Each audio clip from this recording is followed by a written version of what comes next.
according to the USDA, this could affect more than 10% of Americans. I spoke to some here in Illinois who tell me they'll be visiting more food pantries, and they feel like they're scrambling. I really need the extra for food because by the time I pay all the bills, there's really nothing left.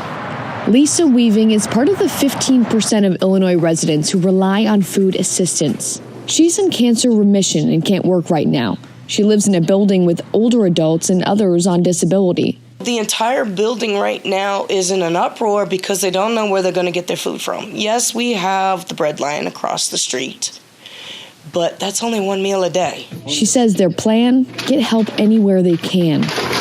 They're going to go to more pantries, but the problem is the pantries are going to be overran. Washington Street Mission helps the Central Illinois community with basic needs. They just reopened a food pantry inside, and the director says he expects more people will be coming in. The greatest impact that we've had with the budget shutdown is going to be the SNAP benefits. Yesterday, I got a call from one of our churches who has a large food pantry, and they had twice the number of people there that night and actually cleaned everything out. More than 40 million people across the U.S. get federal food assistance. In Illinois, roughly 1 in 7 residents depends on the SNAP program. Okay, so I wanted to bring this topic back up again because I found out some new information. I wanted to bring a story to you guys from people who actually need SNAP benefits in this woman's case, right? Thinking about her being in having cancer and obviously having treatment and things like that. But I want to switch the conversation away from needing benefits, those who really need it, towards those who have been abusing the system. And I see this in so many different walks of life, right? When you have people who take advantage of, in this case, food stamps, SNAP benefits, who don't need it, the result is you end up affecting the people who really do need it, right? So over 40 million people is a lot of people depending on the federal government. And it's a bit of a catch-22, and I'm struggling to find the words because I want to make sure that I present my perspective effectively. I'm in a bit of a pickle because on one hand, I feel for people who really need it. And then on the other hand, it's like, well, damn, I know a ton of people personally, and I never call anybody out, but I know people personally who take advantage of it, who is able-bodied, who can get out there, who can get a job, who can budget better, because she said something too that kind of stood out to me. She said after she paid the bills, then there's little left for food.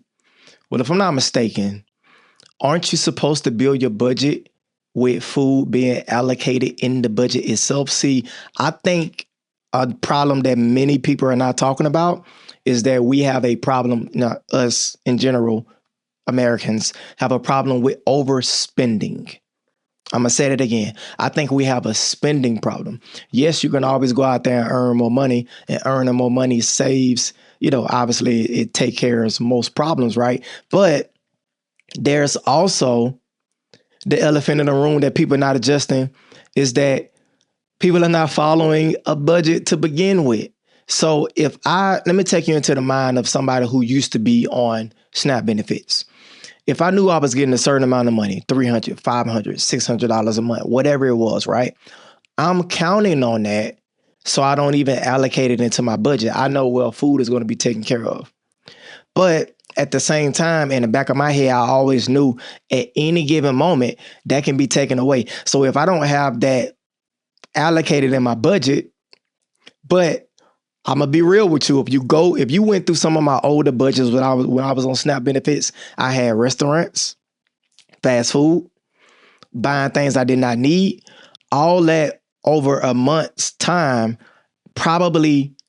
And I can show you if you think I'm capping, I can show you to where I spent money on fast food and I spent money on things that I could have allocated that towards groceries, and I had no business being on there in the first place. That's the truth. Yep, I'm gonna call a spade a spade. I had no business being on it in the first place. So I have like my grandmother. My grandmother is 77 years old, I believe. I think 76 or 77.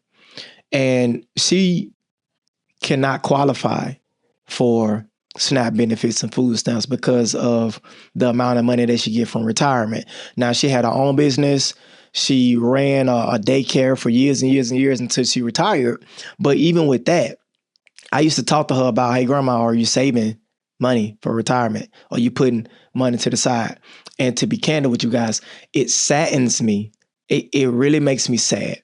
It really does to see people struggle. And what makes me even more, and let me bring myself up for a second. What makes me even more sad is to see people making the same mistakes over and over again, self-inflicted wounds, not wanting to get rid of consumer debt. And this all snowballs, guys. So think about this. Picture this scenario, okay? You decide that you don't want to go to college. Cool. But you also decide you don't want to pick up a trade. So what that means is you're going to have some type of job to where you're not going to get paid a lot because it's not highly skilled. So whether or not you're working in a warehouse, and I've worked all these jobs, warehouse, restaurant, welding, I did a myriad of things, right? So I'm not talking down on those specific roles, but I'm talking about the mindset that keeps you in that spot. So you never go and level up. You never go and get more skills and nothing because you don't want to make more money than what you can qualify for to get the benefits. So then that becomes a cycle. And the next thing you know, you look up, you haven't saved nothing for retirement. You don't own anything in terms of like homes or businesses or assets like that, not to the level that you would like. And you're getting up to age to where you can't work as much as you could in your 20s and your 30s and your 40s.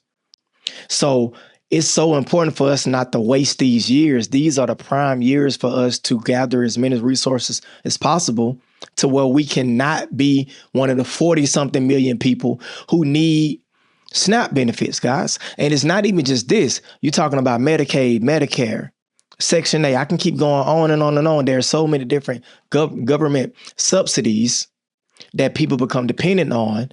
And I hate to see, obviously nothing like this has ever happened before in terms of like the shutdown being this long and we almost, we're getting close to a record here. But I'm just talking about in general, anything can happen. You can get laid off. You can, your home can get foreclosed on if you don't pay your property taxes. You can get an ARM mortgage instead of a fixed rate mortgage. And the next thing you know, your property value goes up, your property is reassessed. And then on top of that, now you got to pay more in property taxes. And that's collected in the escrow on a month-to-month basis throughout the year. So at the end of the year, when it's time for you to pay it, if you have a surplus, they'll send you a refund. But if you're in a deficit, that means you don't have enough. Then now they're charging you more, guys. So it's just frustrating because I want to see people do better. And I want people in general to be in a better financial position. But we have to start by making smarter decisions all the way around.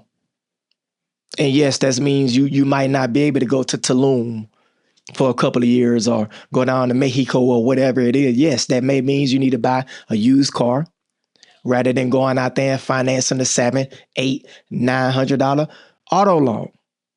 Yes, that may means you need to take something up in school if you decide to go to school and get a degree in something that actually leads to a job or a career that's going to pay you more than what you pay to get the degree in the first place.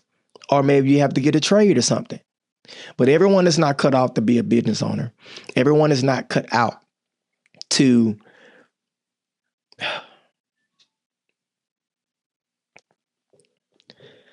I don't know, guys. It's just frustrating, man.